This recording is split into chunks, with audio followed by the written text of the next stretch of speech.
Subscribe કરો ये है न्यूज़ इंडिया चैनल ने પછી YouTube એપ પર બેલ આઇકોનનું બટન દબાવો અને નિહાળો ये है news India channel. Audio Jungle। Bharat Pakistan border નજીક આવેલા સોઈગામ તાલુકાના મસાલી ગામ બનાસકાંઠા જિલ્લાનું પ્રથમ સોલાર વિલેજ બન્યું છે। મસાલી ગામ ગુજરાતનું મોઢેરા પછીનું બીજા નંબરનું સોલાર વિલેજ બની ગયું છે। આ શક્ય બન્યું છે સોઈગામના આસિસ્ટન્ટ કલેક્ટર કાર્તિક જીવાણીના સતત પ્રયત્નોથી। મસાલી ગામ આમ તો નાનું ગામ છે અને ગામના લગભગ 117 ઘરો પર હાલના સમયમાં સોલાર રૂફટોપ લાગી ગયા છે। ગામના લોકોમાં આનંદ છે કે કેમ કે સોલાર લાગવાથી વીજ બિલની ઝંઝટમાંથી ગ્રામજનોને મુક્તિ મળી છે, તો બીજી બાજુ જે પણ સોલાર થકી વીજળી ઉત્પન્ન થશે એમાંથી લોકોને કમાણી પણ થશે। એટલે કે આવનારા સમયમાં આ સોલાર સિસ્ટમ થકી મોટો આર્થિક ફાયદો થશે અને ખાસ કરીને સોલાર સિસ્ટમ થકી પર્યાવરણનું જતન થશે। જિલ્લા કલેક્ટર મિહિર પટેલના માર્ગદર્શન હેઠળ સુઈગામ આસિસ્ટન્ટ કલેક્ટર કાર્તિક જીવાણી દ્વારા સુઈગામ તાલુકાના મસાલી ગામને સોલાર સિસ્ટમથી સજ્જ કરવા માટેનું સરાહનીય કામ હાથ ધર્યું। તેમાં તેમને નાયબ મામલતદાર પીએન ગઢવીનો ભરપૂર સહયોગ મળ્યો। ખાસ કરીને યુજીવીસીએલ અને રેવન્યુ ડિપાર્ટમેન્ટના સહિયારા પ્રયત્નોથી મસાલી ગામને સોલાર વિલેજ બનાવવામાં અધિકારીઓએ અંગત રસ લીધો છે, જેના લીધે મસાલી ગામ બનાસકાંઠા જિલ્લાનું પ્રથમ સોલાર વિલેજ બન્યું છે અને ગુજરાતનું મોઢેરા પછીનું બીજું સોલાર વિલેજ બન્યું છે। આ અંગે વિગતો આપતા સુઈગામ આસિસ્ટન્ટ કલેક્ટર કાર્તિક જીવાણીએ જણાવ્યું હતું કે સુઈગામ તાલુકાના મસાલી ગામમાં 117 ઘરો પર સોલાર સિસ્ટમ લગાવવામાં આવી છે, જેનો અંદાજિત 80 લાખ રૂપિયાનો ખર્ચ થયો છે, જેમાંથી પ્રધાનમંત્રી સૂર્ય ઘર યોજના હેઠળ 50% સબસિડી અને અન્ય 50% ખર્ચદાતાઓ અને લોકફાળા થકી કરવામાં આવ્યું છે। આગામી સમયમાં સુઈગામના અન્ય ગામોમાં પણ સોલાર સિસ્ટમનું કામ કરવાનો પ્લાન છે, જેને લઈને આગામી સમયમાં સુઈગામ તાલુકાના વધુમાં વધુ ગામો સોલાર સિસ્ટમથી સજ્જ બનશે તેવું લાગી રહ્યું છે। મારું નામ પરમાર દલુભાઈ ખોરાભાઈ અને હું વોટરશેડમાં ચેરમેન છું। આ ગામમાં સુઈગામના નાયબ કલેક્ટર શ્રીએ જે કંઈ અમને સોલારની આલ્યું એમાં આખો ગામનો સમાવેશ કરેલ છે અને એમાં અમારી લાખો રૂપિયાની જે બોર્ડમાં પૈસા નહોતા ભરી શકતા, કનેક્શનો કપાતા, એમાંથી મને મુક્તિ મળી છે અને ખરેખર બનાસકાંઠા લેવલે તો પહેલો નંબર હશે અમારો અને ગુજરાત લેવલે બીજો નંબર। અને કલેક્ટર સાહેબે જે અમારા ગામ માટે રહેમત ઉઠાવી એવી હાલમાં કોઈ પણ અધિકારીએ આવી રહેમત ઉઠાવી નથી અને તેનો લાભ ગરીબમાં ગરીબ માણસને મળશે। અને જે ગામમાં સોલાર છે, જે લાખો રૂપિયાની કિંમતનો સોલાર અમારા ગામની અંદર ફિટ કરેલો છે, એ બદલ એમનો ખૂબ ખૂબ આભાર અને ધન્યવાદ અને ભગવાન એમને બઢતી આલે। અને ગામ વિશે ગામની અંદર જેટલા ઘર હતા એટલા તમામ ઘરોને સોલારથી કોઈ પણ ઘર વંચિત નથી રાખ્યું, કે જેથી કરી અને દરેકે દરેક કોમના માણસોને આનો લાભ મળ્યો છે। અને આ બાબતે ગામ વતી તથા હું મારી મેઘવાળ સમાજ વતી સાહેબનો ખૂબ ખૂબ આભાર માનું છું અને ધન્યવાદ। જય ભારત। ફેરથી હું જાડેજા અજીતસિંહ મોહનસિંહ મસાલી ગામનો વતની સોઈગામ તાલુકાના અમારા ગામમાં આજે 130 થી 35 ઘરને સોલાર કનેક્ટ કર્યા છે, તે બદલ જિલ્લા કલેક્ટર, પ્રાંત કલેક્ટર જીવાણી સાહેબ તથા નાયબ મામલતદાર તથા ગામના આગેવાનો સર્વનો દિલથી આભાર માનીએ છીએ અને આ વીજળીના બિલમાંથી ગામને સંપૂર્ણપણે મુક્તિ આપી અને એક સરસ સારું પગલું ભર્યું છે, જે ગુજરાતમાં પણ લગભગ મસાલી ગામનો બીજો નંબર હશે સોલાર ફિટ કરવામાં। તે બદલ સરકારનો, પ્રાંત કલેક્ટરનો, નાયબ મામલતદારનો, સર્વ મીડિયા કર્મીનો, સર્વનો હું આભાર માનું છું ગામ વતીનો। જય ભારત, જય હિન્દ। આ જે સોલર રૂફટોપ યોજના થકી તમારા ગામને લાભ મળ્યો છે, એનાથી આવનારા સમયમાં શું ફાયદો? આવનારા સમયમાં એક તો લાઇટ બિલથી બિલકુલ ઝંઝટ, જે લાઇટ બિલ ભરવું પડતું હતું, નાનો માણસ ક્યારેક લાઇટ બિલ નહોતો ભરી શકતો, એનામાંથી આઝાદી મળી છે।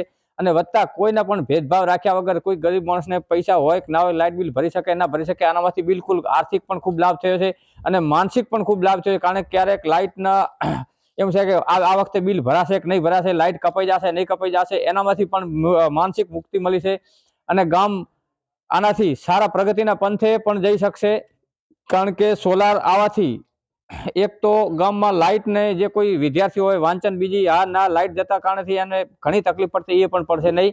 તે બદલ કલેક્ટરનો, પ્રાંત કલેક્ટરનો તથા નાયબ મામલતદાર ગઢવી સાહેબનો તથા સર્વ ગામ વતીનો હું તેમનો આભાર માનું છું. બનાસકાંઠા જિલ્લાના દાંતા તાલુકામાં ધર્મ પરિવર્તનને લઈને હિન્દુ સંગઠનોમાં રોષ જોવા મળી રહ્યો છે. ધર્મ જાગરણ સંઘના સંયોજક દ્વારા આજે દાંતા તાલુકામાં ધર્મ પરિવર્તનને લઈને આવેદનપત્ર આપ્યું છે.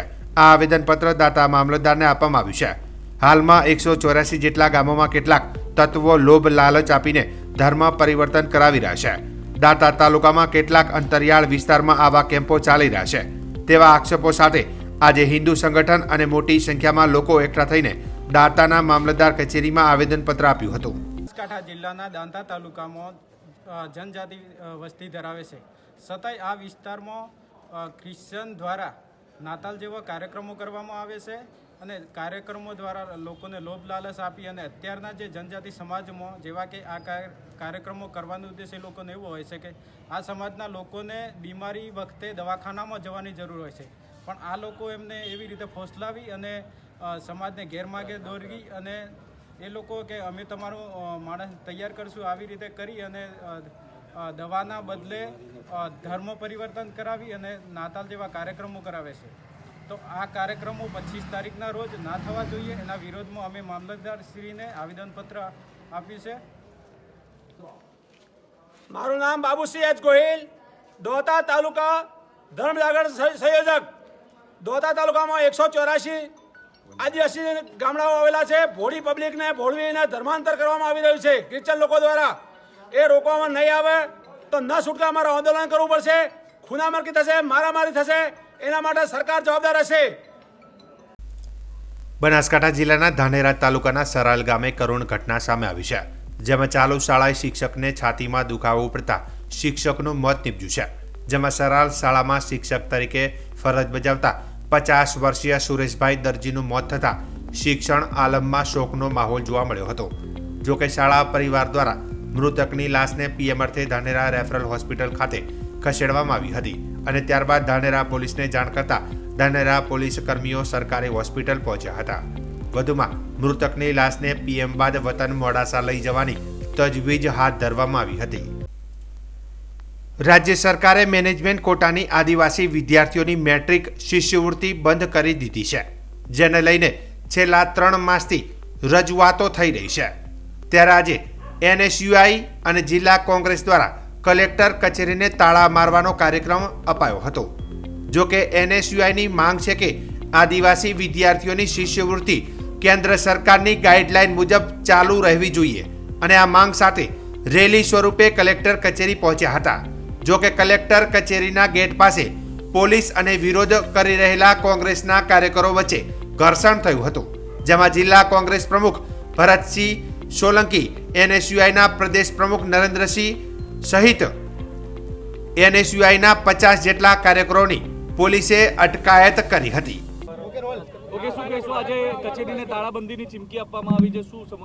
ખાસ કરીને ગુજરાતમાં છેલ્લા ઘણા સમયથી ભારતીય જનતા પાર્ટીની સરકાર છે, ત્યારે આ ભારતીય જનતા પાર્ટીની સરકારમાં જો કોઈને વધારે અન્યાય થયો હોય તો એ SC ST OBCના વિદ્યાર્થીઓ છે. જે આ ભારતીય જનતા પાર્ટીની મેલી મુરાદ છે કે SC ST OBCના વિદ્યાર્થીઓ અભ્યાસ ના કરી શકે અને જે એને સ્કોલરશિપ પોસ્ટ મેટ્રિકની જે સ્કોલરશિપ 2010માં કોંગ્રેસ શાસનમાં એને હક આપવામાં આવ્યો હતો, આ સ્કોલરશિપનો એ હક ક્યાંક ભારતીય જનતા પાર્ટીએ છીનવવાનું કામ કર્યું છે. ત્યારે આદિવાસી વિદ્યાર્થીઓની જે સ્કોલરશિપ હતી, જે પોસ્ટ મેટ્રિકની સ્કોલરશિપ કે જે વેકન્ટ કોટા અને મેનેજમેન્ટ કોટામાં પર સ્કોલરશિપ આપવામાં આવતી હતી, એ સ્કોલરશિપ આ ભારતીય જનતા પાર્ટીની સરકાર દ્વારા બંધ કરી દેવામાં આવી છે. ક્યાંક ને ક્યાંક મેલી નીતિ એવી છે કે ક્યાંક આદિવાસીનો વિદ્યાર્થી ભણી ગણી અને હોશિયાર થઈને ક્યાંક સારી નોકરી કરશે તો એ કાલ સવારે ઉઠીને આ ભારતીય જનતા પાર્ટીની સરકારને સવાલ પૂછશે. એટલા માટે આ લોકોની મેલી મુરાદ છે કે સ્કોલરશિપ બંધ કરી દેવાથી જે ગરીબ વર્ગનો વિદ્યાર્થી છે, જે આદિવાસી વિદ્યાર્થી છે, તે સારું શિક્ષણ મેળવી શકશે નહીં. ભાજપે સરકારી શિક્ષણની તો ઘોર ખોદવામાં કંઈ બાકી નથી રાખ્યું. જ્યારે પ્રાઇવેટમાં એને સ્કોલરશિપ ઉપર બેઝ ઉપર જ્યારે ભણી શકતા હતા એ પણ બંધ કરાવી અને ક્યાંક ને ક્યાંક આદિવાસી વિદ્યાર્થીઓનો હક છીનવવાનો ભારતીય જનતા પાર્ટીની સરકાર પ્રયત્ન કરી રહી છે. એના વિરોધમાં સમગ્ર ગુજરાતમાં એનએસયુઆઈ અને કોંગ્રેસ પાર્ટી લડી રહી છે કે જે મેનેજમેન્ટ કોટા અને જે વેકન્ટ કોટામાં જે સ્કોલરશિપ બંધ કરી છે એ બંધ કરવામાં ના આવે અને રાબેતા મુજબ એ સ્કોલરશિપ ચાલુ રાખવામાં આવે, જેથી કરીને આદિવાસી વિદ્યાર્થી સારું ભણી અને શિક્ષણ મેળવી અને ક્યાંક સારી જગ્યાએ નોકરી મેળવી શકે. એ હેતુથી આજે ગુજરાત એનએસયુઆઈ દ્વારા પાલનપુર ખાતે બનાસકાંઠા કલેક્ટર કચેરીએ ઘેરાવનો અને તાળાબંધીનો કાર્યક્રમ રાખ્યો છે. તાળાબંધીના કાર્યક્રમો ઉપર જે શું માંગ છે? સરકાર દ્વારા વારંવાર વિદ્યાર્થીઓને કઈ રીતે દબાવવામાં આવે, વિદ્યાર્થીઓને કઈ રીતે શિક્ષણથી વંચિત રાખવામાં આવે, એવા પ્રયાસો કરવામાં આવી રહ્યા છીએ. ત્યારે અમે આ સરકારને કહેવા માંગીએ છીએ કે જ્યારે જ્યારે વિદ્યાર્થીઓ ઉપર હુમલો કરવામાં આવશે કે વિદ્યાર્થીઓની શિષ્યવૃત્તિ, વિદ્યાર્થીઓના શિક્ષણનો પ્રશ્ન આવશે, ત્યારે અમે લડવા માટે તૈયાર છીએ અને અમે લડીશું. અને એના ભાગરૂપે આજરોજ બનાસકાંઠા જિલ્લા કલેક્ટર કચેરી ખાતે અમે રજૂઆત કરવા આવ્યા છીએ. અમને જો સારો પ્રતિસાદ નહીં મળે અને જો અમને આ રજૂઆતને યોગ્ય ન્યાય નહીં મળે તો આજે અમે કલેક્ટર કચેરીને તાળાબંધી પણ કરશું અને અમે અમારા વિદ્યાર્થીઓને જે લડત માટે જે ન્યાય અપાવવા આવ્યા છીએ એ લડત માટે અમે ન્યાય અપાવશું અને જે વિદ્યાર્થીઓના હિત માટે કરવું પડશે એ કરશું. એનએસયુઆઈ વિદ્યાર્થીઓ માટે લડતું આવ્યું છે અને લડતું રહેશે. હાર્દિક ભટિયાર, જિલ્લા પ્રમુખ એનએસયુઆઈ.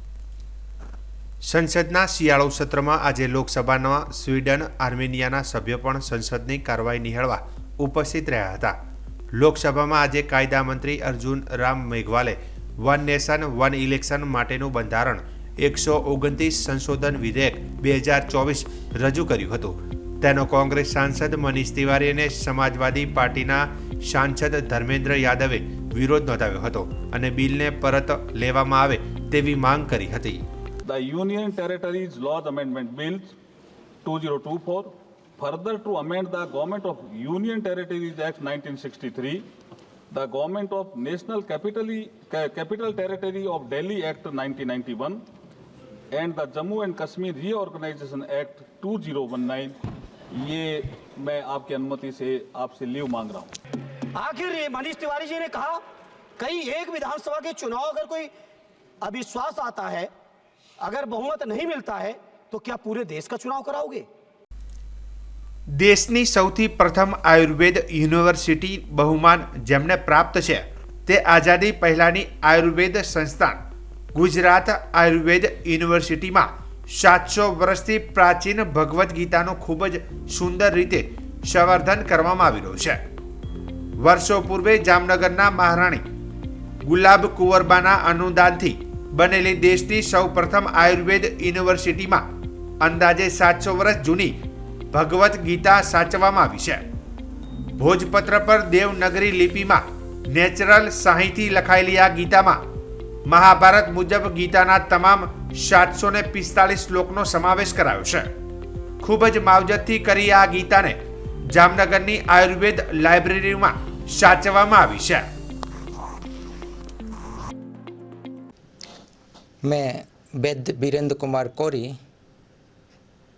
इंचार्ज लाइब्रेरियन जो आयुर्वेद शिक्षण एवं अनुसंधान संस्थान जामनगर आयुष मंत्रालय के अंतर्गत ये लाइब्रेरी आती है. ये जो लाइब्रेरी बहुत पुरानी मानी जाती है, जो सबसे पहले 1942 में गुलाब कुंवरबा आयुर्वेद सोसाइटी के तत्वाधान में इसको बनाया गया था. उसके बाद 1947 में जब भारत आज़ाद हुआ तब उसी समय 1946 में गुलाब कुंवरबा आयुर्वेदिक महाविद्यालय का संचालन किया गया था. वहाँ पर इस लाइब्रेरी द्वारा को संचालित किया जाता रहा. उसके बाद में 1953 में भारत सरकार के द्वारा एक अनुसंधान संस्थान सीरीज के नाम से स्थापित किया गया था. उसके बाद में यहाँ पर जो स्नातकोत्तर शिक्षण संस्थान चालू किया गया था और बाद में 1967 में गुजरात आयुर्वेद यूनिवर्सिटी का अवतरण हुआ और उसके बाद में 2020 में ITRA के नाम से इसका रखा गया है. इस प्रकार से इस लाइब्रेरी का ये इतिहास गौरवशाली इतिहास है. Press information bureau PIB Thiruvananthapuram તારીખ 16 થી 23 ડિસેમ્બર 2024 દરમિયાન કેરળના 10 મહિલા પત્રકારો ગુજરાતના પ્રવાસે આવી પહોંચ્યા છે. ગુજરાતના પ્રવાસના પ્રથમ દિવસે તેમણે સ્ટેચ્યુ ઓફ યુનિટીની મુલાકાત લીધી હતી.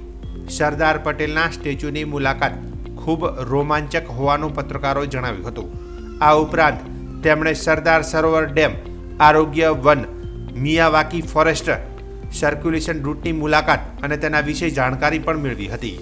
સ્ટેચ્યુ ઓફ યુનિટી વિસ્તાર વિકાસ અને પ્રવાસન નિગમ સત્તામંડળના CEO ઉદિત અગ્રવાલે પત્રકાર મંડળની સાથેની વાત કરી હતી અને જેમાં તેમણે આ વિસ્તારના વિવિધ પ્રોજેક્ટ અને વિકાસ અંગેની મહત્વની જાણકારી આપી હતી. તેમણે SOU સ્થાનિક લોકોને રોજગારી અને વિકાસમાં કેવી રીતે મદદરૂપ થઈ રહ્યું છે તેની વિગત પણ જણાવી હતી. આ પ્રતિનિધિ મંડળ તેમજ આગામી પ્રવાસનમાં bullet train project, gift city અને અમૂલ ફેક્ટરી જેવા મહત્વના સ્થળોની મુલાકાત લેશે. આ સાથે જ તેઓ વડનગર જેવા હેરિટેજ સ્થળોની મુલાકાત લઈને રાજ્યની સાંસ્કૃતિક અને ઐતિહાસિક સમૃદ્ધિની જાણકારી મેળવશે. મીડિયા પ્રતિનિધિઓ ગુજરાતના મુખ્યમંત્રીની શુભેચ્છા મુલાકાત પણ કરશે. આ પત્રકાર BSF કેમ્પ, નડાબેટ, ધોરડો ખાતે રણ ઉત્સવ અને સિંધુ ખીણની સંસ્કૃતિનું મહત્વનું સ્થળ ધોરાવીરા તેમજ સ્મૃતિ વનની પણ મુલાકાત કરશે. जी मैडम, बहुत अच्छा एक्सपीरियंस रहा. हम पहले आरोग्य वन गए थे, फिर उसके बाद CEO स्टैच्यू ऑफ यूनिटी के साथ सर के ब्रीफिंग थे, विच वॉज बहुत इंसाइटफुल रहा. सारे सिटी का कैसे उनका विजन समझ में आया और यहाँ पे अभी स्टैच्यू ऑफ यूनिटी पे आके बहुत अच्छा लग रहा है क्योंकि आई थिंक सरदार वल्लभ भाई पटेल का जो विजन है for unity of the country, उसी विजन के हिसाब से इस होल एरिया को बनाया है, तो बहुत बहुत अच्छा लगा. ये स्टैच्यू का इंजीनियरिंग मार्वल ही है. इतने कम समय में इतना बहुत वर्ल्ड टॉलेस्ट स्टैच्यू बना के इंडिया की कैपेबिलिटी को दिखाया है पूरी दुनिया के सामने, तो बहुत प्राउड फील कर रहे हैं हम सब. Thank you for this. Narmada river we have been briefed कि गुजरात की लाइफ लाइन ही है, तो जो सरदार पटेल का विजन था उसके हिसाब से यहाँ पे एक होमेज के तरह उनका स्टैच्यू बना के बहुत गर्व महसूस कर रही हूँ. क्या आपका नाम? मेरा नाम Athira, deputy director PIB Thiruvananthapuram. હું Indravadansinh Zala, media and communication officer, press information bureau, Ahmedabad. આજે કેરળથી મીડિયા ટ્રુપ અહીંયા આવેલું છે, જેમાં 10 મહિલા પત્રકારો છે અને 2 મહિલા ઓફિસરો છે, જેઓ ગુજરાતની 5 દિવસની મુલાકાત આવેલા છે. એનો આજે પહેલો દિવસ છે. અમે સ્ટેચ્યુ ઓફ યુનિટી આવેલા છીએ. સ્ટેચ્યુ ઓફ યુનિટી સરદારજીનું સ્ટેચ્યુ, એ સિવાય અહીંયા જે અલગ અલગ આકર્ષણ તૈયાર કરવામાં આવ્યા છે એ બધાની તેઓએ મુલાકાત લીધી છે. અહીંનું ડેવલપમેન્ટ જોઈને તે બધા બહુ ખુશ થયા છે અને એ બાબતે સતત વિચાર રાખે છે કે આ ડેવલપમેન્ટ કઈ રીતે અને ક્યારથી પોસિબલ છે. એ સિવાય અમે ગુજરાતમાં તેમને અલગ અલગ જગ્યાએ લઈ જવાના છે, જેમ કે અમૂલ ડેરી છે, વડનગરમાં આપણો હેરિટેજ વારસો છે, ધોળાવીરા અને ધોરડોનું રણ છે. આ બધાની તેઓ મુલાકાત લેશે અને ગુજરાતમાં જે ડેવલપિંગ પ્રોજેક્ટ છે, ગુજરાતની જે વિકાસ અને વારસાની વાતો છે એ અહીંથી જાણીને ત્યાંના લોકોને જાણ કરશે. Thank you. ખ્યાતિ મલ્ટી સ્પેશિયાલિટી હોસ્પિટલમાં PMJY કાર્ડ હેઠળના દર્દીઓને ખોટી રીતે ઓપરેશન કરાયા હોવાનો પર્દાફાશ થયા બાદ હવે એક નવું કૌભાંડ સામે આવ્યું છે. જે લોકો પાત્રતા જ ધરાવતા ન હોય તેવા લોકોના PMJYના કાર્ડ બનાવી દેવાના કૌભાંડનો પર્દાફાશ થયો છે. અમદાવાદ ક્રાઇમ બ્રાન્ચે 6 લોકોની અટકાયત કરી વધુ તપાસ હાથ ધરી છે. જેમાં પ્રાપ્ત માહિતી મુજબ ખ્યાતિ મલ્ટી સ્પેશિયાલિટી હોસ્પિટલમાં PMJY યોજનાનો લાભ લેવા માટે જે દર્દીઓને સર્જરીની જરૂર ન હતી તે દર્દીઓના પણ ઓપરેશન કરી નાખવામાં આવ્યા હતા. આ બાબતની તપાસ કરી રહેલી અમદાવાદ ક્રાઇમ બ્રાન્ચે એક નવું કૌભાંડ ઝડપી પાડ્યું છે. જેમાં PMJYના યોજનાનો લાભ લેવા માટે જે લોકો પાત્રતા ધરાવતા ન હતા તેઓના પણ કાર્ડ કાઢી આપવામાં આવતા હોવાનું સામે આવ્યું છે. અમદાવાદ ક્રાઇમ બ્રાન્ચે આ મામલે 6 લોકોની અટકાયત કરી દીધી છે. આ રેકેટમાં ખ્યાતિ હોસ્પિટલ પણ સામેલ હોવાનું સામે આવ્યું છે. આ કૌભાંડ અમદાવાદ પૂરતું નહીં પણ દેશભરમાં ચાલતો હોવાની પણ આશંકા વ્યક્ત કરવામાં આવી છે. હું આપને જણાવવા માંગુ છું કે આ જો ઓલ ઇન્ડિયા પોર્ટલ છે, જો રશીદ બિહારવાળા ચલાવે છે, આ ફક્ત ગુજરાત પૂરતું નથી. અને હોઈ શકે કે એડજેસન્ટ સ્ટેટ્સનો ઘણા બધા આપ જોવો છો કે હિંમતનગર હોય અને આ અમારો રાજસ્થાનથી અડીને જેટલા બી ડિસ્ટ્રિક્ટ છે કેટલા બધા લોકો બાજુવાળા ગામમાં ચાહે રાજસ્થાનની હદ હોય અહીંયા સારવાર માટે આવે છે. તો ખરેખર આ લોકો કદાચ એનો પણ બોર્ડરમાં હોય યા આ પણ તપાસનો વિષય છે કે હોસ્પિટલમાં કોઈ દર્દી આવે અને આ દર્દી પાસે આયુષ્માન કાર્ડ PMJY કાર્ડ ના હોય તો કદાચ હોસ્પિટલવાળા પણ આના ટચમાં રહીને જેસે કે જો ખ્યાતિ હોસ્પિટલ છે આ લોકોને ટચમાં હતા અને દરેક કાર્ડ 1500 રૂપિયામાં બનાવતા. અત્યારે અમે ડાટા મળ્યા છે. અમે આપને પહેલા પણ કીધું કે એનો ક્યાંથી કાર્ડ બન્યો અને ક્યાંથી ક્લેમ થયા. સપોઝ કરો જાતે કાર્ડ બનાવ્યા હોય પૈસા આપીને પછી કિસી હોસ્પિટલમાં જઈને સારવાર કરાયો હોય તો કોણ સે હોસ્પિટલમાં ક્લેમ કર્યો, હોસ્પિટલમાં દાખલ થાય પછી કાર્ડ બનાવવામાં આવે યા એના પહેલા બનાવવામાં આવે, આ બધા તપાસનો વિષય છે. અને હું માનું છું કે બધા આપનો પ્રશ્નોનો જવાબ અમે તપાસ પૂરે કર્યા પછી વ્યવસ્થિત આપી શકીએ.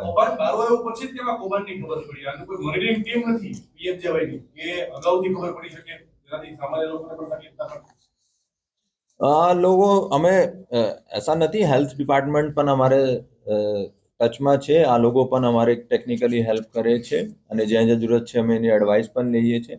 આ લોકોનો કહેવા મુજબ જ્યારે એનો પણ માહિતી મળે છે કે આવા સિક્યોરિટી પેચીસ છે કે જ્યાં લેપ્સિસ થઈ શકે છે યા વનરેબિલિટી છે તો આ લોકો રિપોર્ટ કરીને એનો દૂર પણ કરાવે છે. હેલ્થ વિભાગને ખબર હતી ખરા કે આ ખામી છે સિસ્ટમની અંદર, એણે દૂર કરવાનો પ્રયત્ન પહેલા કર્યો છે નથી કર્યો ક્યારેક?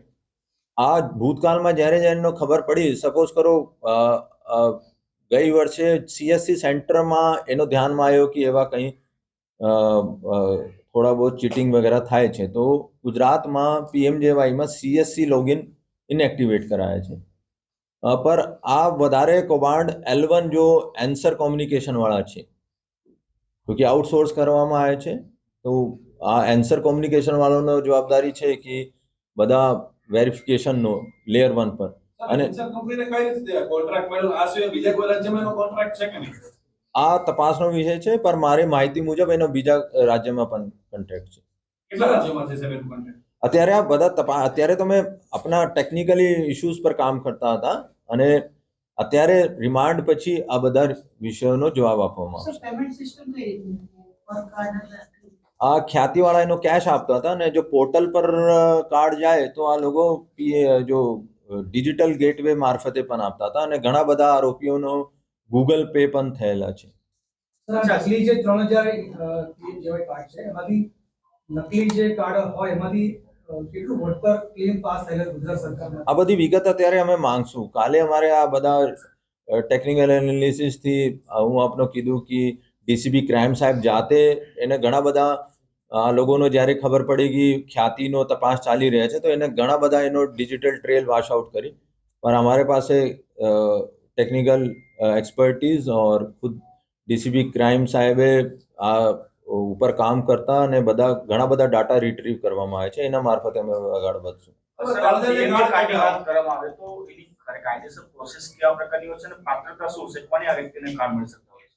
હું આપને શરૂઆતમાં કીધું કે ભાઈ જેનો PM બેનિફિશરી NFSA એક્ટમાં છે અને જે આ લોકોનો મળવા પાત્ર છે અથવા જેને ઇન્કમ વાર્ષિક ઇન્કમ 4 લાખથી ઓછા છે એનો મળવા પાત્ર છે. સર, આરોગ્ય વિભાગના કોઈ અધિકારીઓ ક્રાઇમ બ્રાન્ચના રડારમાં છે તપાસ માટે કે ભવિષ્યમાં એની તપાસ થઈ શકે જે આ સ્કેમ સાથે સંકળાયેલા હોય અથવા મદદગારી કરી હોય? હેલ્થ મિનિસ્ટર સાહેબ, અમારે HM સાહેબ, CM સાહેબ, DGP સાહેબ બધાની સૂચના છે કોઈ પણ સંડાયેલા હોય તો અમે છોડશું નહીં. આનો આંકડાકીય રકમ જે છે 3000 કાર્ડ કર્યા એની રકમ કેટલી થઈ કુલ કૌભાંડની? અત્યારે અમે કાર્ડ કાલે રાત્રે રિટ્રીવ થયા છે. અત્યારે અમે આ બધા PMJY કાર્ડનો નંબર મળ્યા છે. અમે માંગશું માહિતી કે એમના ઉપર કેટલા ક્લેમ થયા છે. હું આપને કીધું છે 1500 રૂપિયા પર કોઈ 1500 માં બનાવવામાં આવે છે કે 500 રૂપિયામાં બનાવવામાં આવે છે.